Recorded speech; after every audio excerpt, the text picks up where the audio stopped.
Bom, gostaria de dar uma boa noite pro pessoal do canal e agradecer aos inscritos também, né?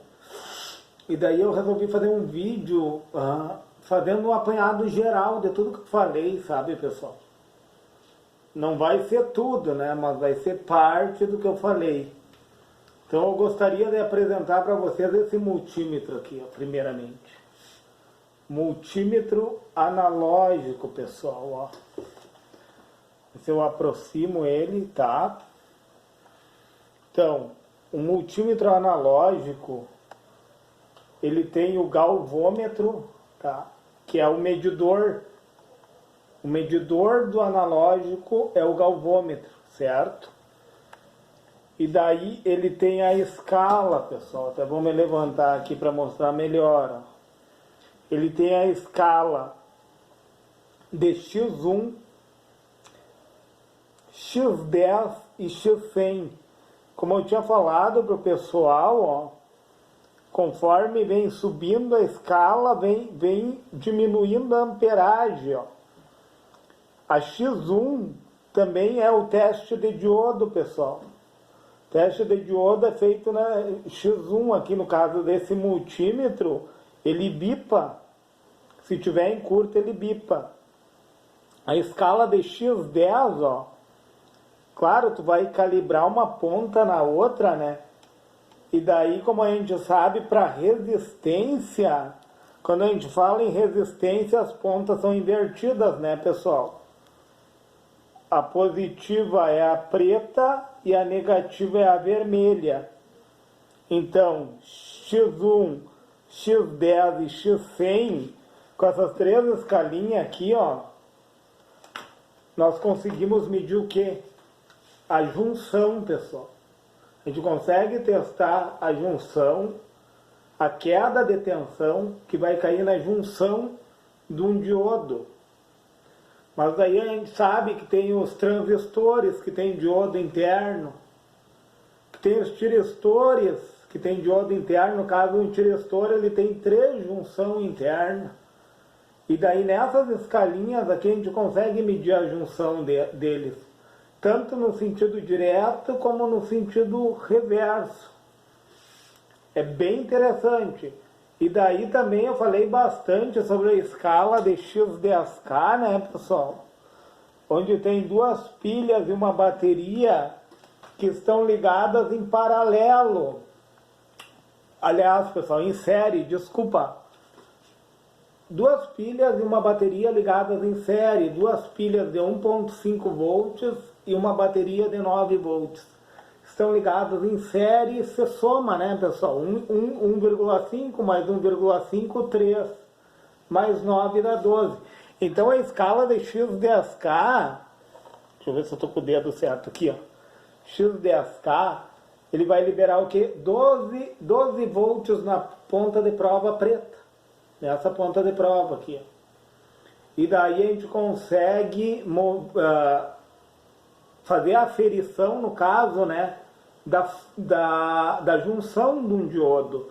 Tu vai conseguir, como ele manda 12 volts, é como se tu pressionasse a junção no sentido reverso, de tal forma que é como um cano de água, pessoal. É como um cano de água. Quanto mais pressão de água, mais suscetível ele está a arrebentar. Entendem? Então, quanto mais pressão, a tensão nada mais é que uma pressão. Apresenta uma resistência alta e uma tensão alta.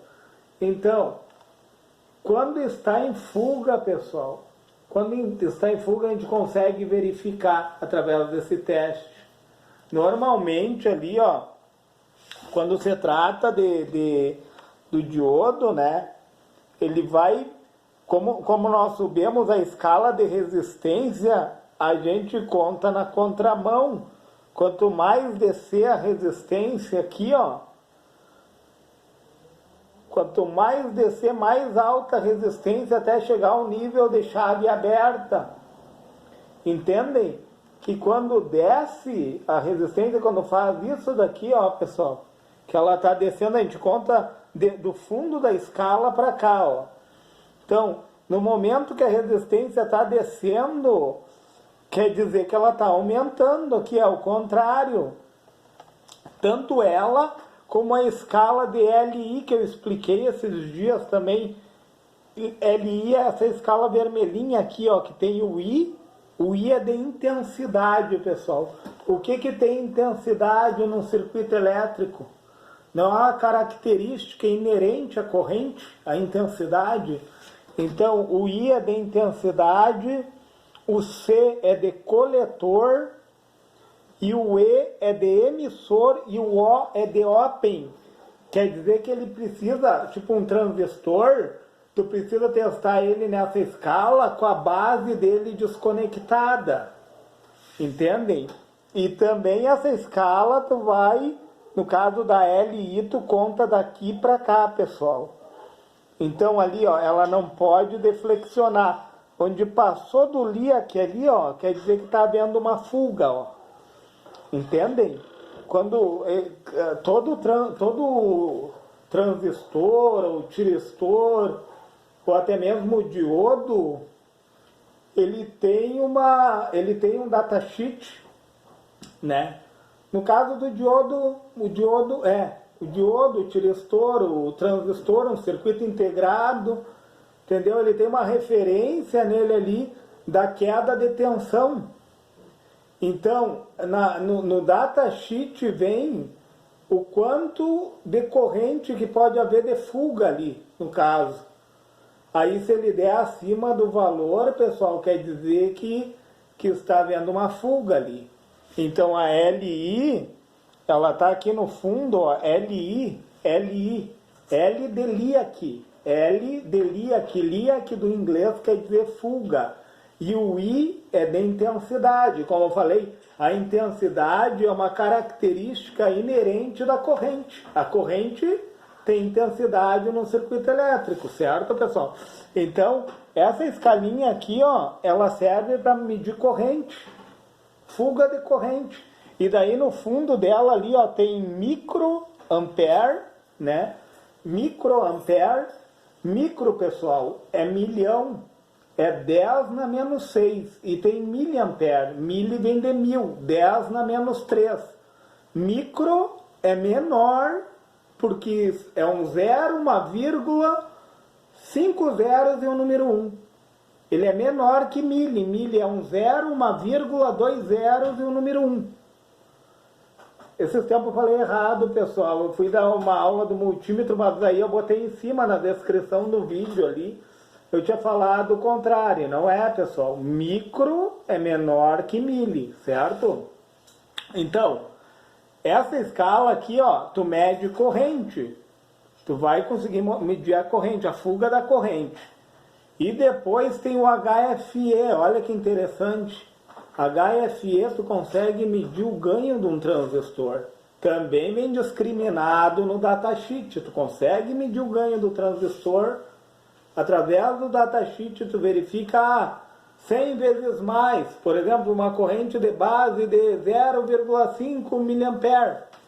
Se ele amplia 100 vezes mais 0,5, daria 50 mA. Certo, pessoal? 50 mA de ganho, de aumento, entendeu? Vai entrar a corrente na base ali de 0,5, vai sair lá no coletor de 50 mA, tipo num amplificador, né? É só um exemplo. E daí o que acontece, pessoal? Ela tem as escalas aqui, como eu falei, discriminadas para medir a resistência, e tem o galvômetro, né? Quanto mais para baixo aqui, ó, quanto mais o ponteiro ficar embaixo, quer dizer que maior resistência ele apresenta. Quanto mais em cima, ó, ele está tendendo ao zero, ó, pessoal. Quando o ponteiro faz isso daqui, ó, quando ele para aqui no zero, ó, ele parou no zero ali, o que está acontecendo, pessoal? Um curto-circuito. Claro, tem que estar na escala ou de X1, ou X10, ou X100, né, pessoal? No caso, para medir junção, né? E para medir fuga, a escala mais ideal é X10K. que é 10.000 ohms, que é a que libera 12 volts na ponta de prova. As outras escalas é 3.2 volts, tipo a de 10K, a de 10K, X10, ó, pessoal. A de X10, que é 10 ohms, ela libera 3.2 volts e 30 mA. E aí, conforme vai subindo, vai aumentando a amperagem, aliás, vai diminuindo a amperagem e vai aumentando a tensão, entende?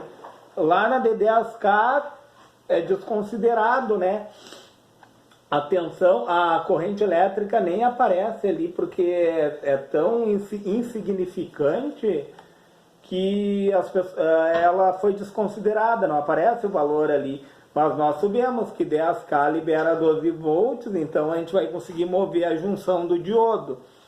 E depois, esse multímetro tem o quê? Tem a tensão alternada para medir a rede elétrica, né? No caso da minha aqui, eu coloco em 250 volts, para poder medir 220 volts e 60 Hz, né? Que é a minha rede aqui. E depois tem corrente contínua, ó. E daí ele tem aqui embaixo, ó, pessoal, DCV é corrente contínua. E aqui embaixo, ó, ele tem para medir amperagem daí, pessoal, olha só, 250 mA, 25 mA, 2.5 mA e daí mais em cima ali, ó, 100 microampere. E daí a corrente contínua, ele oferece de 0,1 até 1000 ali, ó. Só que daí nós temos que acomodar conforme o fundo da escala. Aqui eu tenho essa aula ali no meu canal, pessoal. Acomodando os números aqui, ó, no fundo da escala. O que eu estou fazendo mesmo é um apanhado geral, pessoal. Para dizer assim, ó, que esse multímetro é de suma importância numa bancada, ó. Tanto é que tu bota ele em 10 aqui, ó. Tu pode medir os decibéis também ali, ó. Tu pode medir até aonde o som está indo, né? Nessa última escala aqui, ó, de decibéis, ó. Tu mede a quantidade de som, até onde o som vai. Que legal isso. E também, pessoal,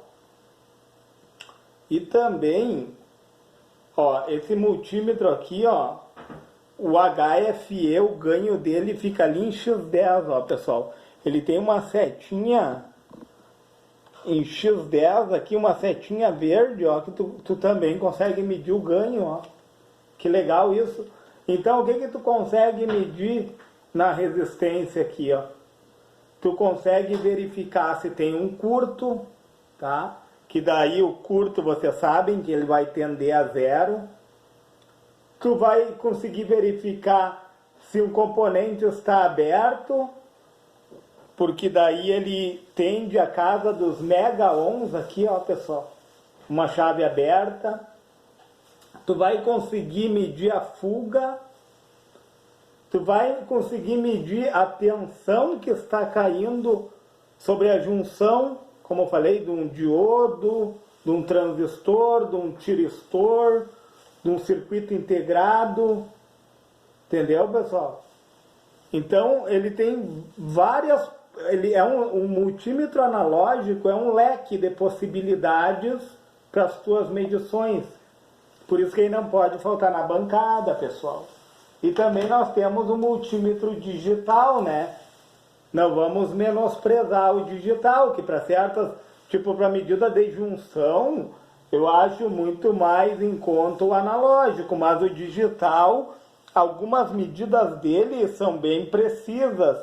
Tipo, esse daqui, ó, ele mede 20 nanofarad, 200 nanofarad, 2 microfarad, 20 microfarad, 200 microfarad, ó. Ele mede capacitância, esse multímetro. Olha que interessante, pessoal.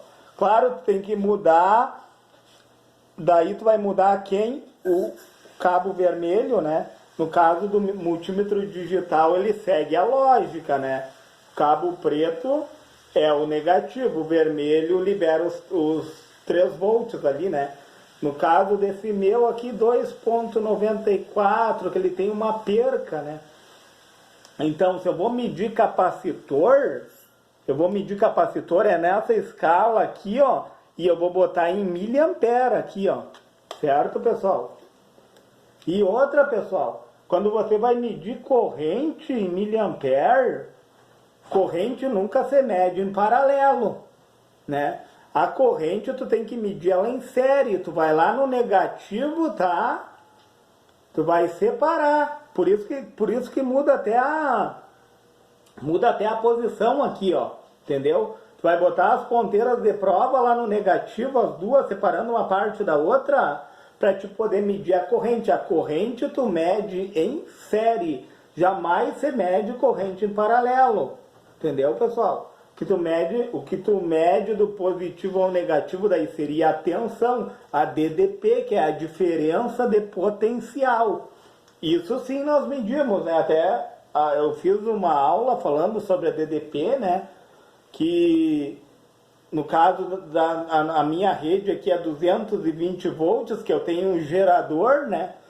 A energia ela não flui do nada, não vem do além, precisa de um gerador, certo? E através de uma diferença de potencial existe uma tensão, né? E daí, como tem o gerador, tem os consumidores, né? Uma lâmpada é um consumidor, a tua placa é uma consumidora, né? Ela vai consumir. Então, o que acontece? Um capacitor, como eu tinha falado, ele é um consumidor, mas ao mesmo tempo ele é um gerador. Tipo, o capacitor, ele absorve, ele armazena a tensão. O que ele faz? Ele atrasa a tensão e adianta a corrente. E a bobina? A bobina, ela adianta a tensão e atrasa a corrente. Um vai na contramão do outro, né? Como é que é a fórmula lá do capacitor, a reatância capacitiva, né? É 1 sobre 2π. O π é uma constante, né, que vale 3,14 vezes o F, que é a frequência, né? O capacitor em altas frequências, ele vai à Terra, né? Vezes o quê? A capacitância, aquilo que ele absorve, né? A tensão que ele guarda ali, entendeu? E a da bobina já vai na contramão, ela não tem um número que está sendo dividido. É XL, né? Que é a reatância indutiva, né, igual a 2π, a bobina também tem a constante, que é o π, que é 3,14, né, vezes a frequência, vezes o que? A indutância dela. Daí teria que ver o valor da indutância da bobina, que a bobina funciona como eu tinha falado para vocês, vem os transientes da nossa rede elétrica ali, ó. E a bobina faz o quê? Ela é um filtro, ela funciona como uma chave aberta, deixando passar os nossos 60 Hz, que é muito baixo, né? Uma oscilação baixa. Só que os transientes, eles ficam na bobina, a bobina não deixa passar, né? E o que passa, o capacitor vai se encarregar. Então a bobina elimina o quê? A VMI, que é interferências eletromagnéticas, que vem no fase e no neutro ali no mesmo sentido, né? Já o capacitor, ele elimina quem? As RFI, as interferências por radiofrequências, ondas eletromagnéticas que vêm de fora para dentro. Olha que legal isso, pessoal. E o resistor faz o quê? Ele apresenta uma resistência fixa. Daí eu não posso falar em indutância capacitiva